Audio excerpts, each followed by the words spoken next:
salam sejahtera. Terima kasih masih berada di channel ini. Bagi mereka yang belum subscribe channel ini, sila subscribe dan like, komen, share supaya Anda tidak akan ketinggalan info-info yang saya akan sampaikan di channel ini. Berita hari ini saya mau kongsikan kepada Anda daripada Astro Awani. Muhyiddin seakan terima tuntutan Saman Anwar. Kuala Lumpur, Tan Sri Muhyiddin Yassin mengesahkan telah menerima penyataan tuntutan saman fitnah daripada Peguam Perdana Menteri Datuk Seri Anwar Ibrahim. Tuntutan itu berhubung kenyataan fitnah yang mendakwa Anwar menerima bayaran Rm15 juta sebagai penasihat ekonomi Selangor. Muhyiddin yang juga pengurusi Perikatan Nasional PN itu berkata beliau telah menyerahkan kepada peguamnya untuk dikendalikan mengikut lunas undang-undang. Oleh kerana Anwar telah memilih untuk membawa perkara ini ke mahkamah, maka saya telah menyarankan kepada peguam saya untuk mengendalikan kes ini mengikut lunas undang-undang, kata bekas Perdana Menteri itu dalam kenyataan yang dikongsi di halaman Facebook beliau hari ini. Semalam Anwar mengkemukakan saman terhadap Muhyiddin berhubung kenyataan fitnah yang mendakwa beliau menerima bayaran Rm15 juta sebagai penasihat ekonomi Selangor. Kenyataan fitnah itu didakwa Perdana Menteri dibuat oleh Muhyiddin dalam satu ucapan ketika ceramah PN Padang Serai di Taman Selasi Kulim pada 5 Desember lalu bagi menyokong calon PN Datu Azman Nasaruddin. Anwar yang memfailkan saman itu atas kepastian pribadi berkata ucapan dan bahagian petikan yang menyinggung perasaannya itu diterbitkan semula di aplikasi TikTok melalui akaun di bawah nama Berita Kini 8 yang mendapat tontonan melebihi 1.1 juta kali 6.061 komen, melebihi 21.400 butang like, melebihi 1.360 butang favorit, dan 2.169 kali perkongsian. Pada 8 Desember lalu, yaitu sehari selepas menghantar notis tuntutan melalui firma Guama, Tentuan SN Nasir dan Partners, Anwar berkata Muhyiddin menyebabkan pernyataan fitnah itu diterbitkan semula di akaun Facebooknya di bawah nama Muhyiddin Yassin yang mendapat tontonan melebihi 40.506 komen, melebihi 2.800 reaksi dan 48 perkongsian.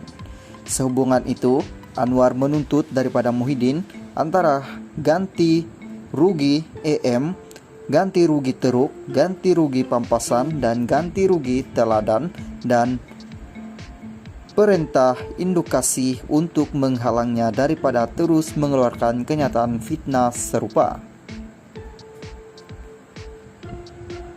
Halo guys, salam sejahtera. Terima kasih masih berada di channel ini. Dan bagi mereka yang belum subscribe channel ini, sila subscribe, like, komen, dan share supaya Anda tidak akan ketinggalan info-info yang saya sampaikan di channel ini. Kita hari ini saya mengkongsikan kepada Anda daripada Sinar Harian. Tercalon Speaker Parlimen Johari letak jawatan Adun Gurun. Sealam spekulasi pencalonan bekas ahli Parlimen Sungai Petani Datu Johari Abdul sebagai Speaker Parlimen semakin menjadi realiti apabila beliau mengumumkan peletakan jawatan sebagai ahli Dewan Undang Negeri Adun Gurun di Kedah pada Ahad. Dalam satu kenyataan menerusi kiriman video WhatsApp, Ketua Pembangkang Dewan Undangan Negeri Dun Kedah itu mengesahkan beliau telah mengutuskan sepucuk surat kepada Speaker Dun Kedah Datu Johari bulat bagi tujuan itu dengan ia telah sah diterima bertarik 13 Desember 2022. Jelas bekas pengurusi Parti Keadilan Rakyat PKR Kedah itu, inti parti surat itu menjelaskan beliau memaklumkan kepada Speaker Dun Kedah bahwa kursi Dun Gurun di sandangnya sebelum ini dikosongkan berkuat kuasa secara serta-merta pada tarik surat dihantar. Di kesempatan ini saya ingin mengucapkan ribuan terima kasih kepada Datuk Speaker yang telah memberi ruang kepada saya untuk mengambil bahagian secara aktif dalam Dun Kedah. Saya juga ingin mengucapkan terima kasih tidak terhingga kepada seluruh rakyat Gurun dan pengundi saya di sana. Tuan-tuan dan puan-puan telah pun memberikan kerjasama dan kepercayaan luar biasa terhadap saya dalam menjalankan tugas sebagai adun Gurun. Mudah-mudahan kita akan berjumpa lagi dan saya yakin hubungan baik kita akan berkekalan dalam membangunkan negeri Kedah, kata beliau dalam satu kenyataan video yang dikirimkan melalui aplikasi WhatsApp kepada Sinar Harian pada Ahad. Halo guys, salam sejahtera. Terima kasih masih berada di channel ini. Dan bagi mereka yang belum subscribe channel ini, sila subscribe, like, komen, dan share supaya Anda tidak akan ketinggalan info-info yang saya sampaikan di channel ini. Berita hari ini saya kongsikan kepada Anda daripada Berita Harian. Perjanjian persefahaman kerajaan tidak berpelembagaan tak sah Muhyiddin. Kuala Lumpur, Perikatan Nasional PN menyifatkan perjanjian persefahaman yang ditandatangani gabungan parti kerajaan semalam sebagai tidak berpelembagaan dan tak sah. Mursi PN Tan Sri Muhyiddin Yassin berkata kandungan dalam perjanjian bercenggah dengan perkara 49E pelembagaan persekutuan yang menghendaki ahli-ahli Dewan Rakyat mengosongkan kursi hanya apabila mereka melompat parti.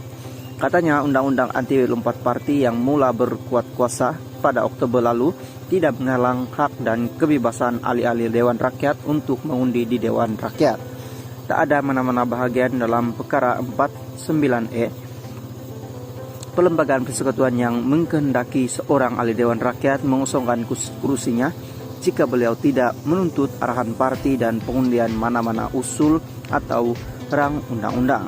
Malah hal ini dinyatakan dengan jelas menimbang rang undang-undang pelembagaan pindah nomor 3 2022 dan mengenai peruntukan larangan ahli Dewan Rakyat bertukar parti, katanya dalam kenyataan hari ini. Beliau berkata perjanjian yang tidak berpelembagaan itu menunjukkan seolah-olah Perdana Menteri Datuk Seri Anwar Ibrahim tidak yakin beliau akan mendapat sokongan majoriti ahli-ahli Dewan Rakyat. Sekiranya beliau yakin, katanya, tidak perlulah beliau mengambil tindakan yang tidak berpelembagaan ini. Lebih daripada itu, saya bimbang sekiranya perjanjian ini dianggap sah, kerajaan pimpinan PH akan memaksa ahli-ahli Dewan Rakyat mereka mengundi usul-usul dan rang undang-undang RUU lain pada masa akan datang, termasuk yang berkaitan dengan pindaan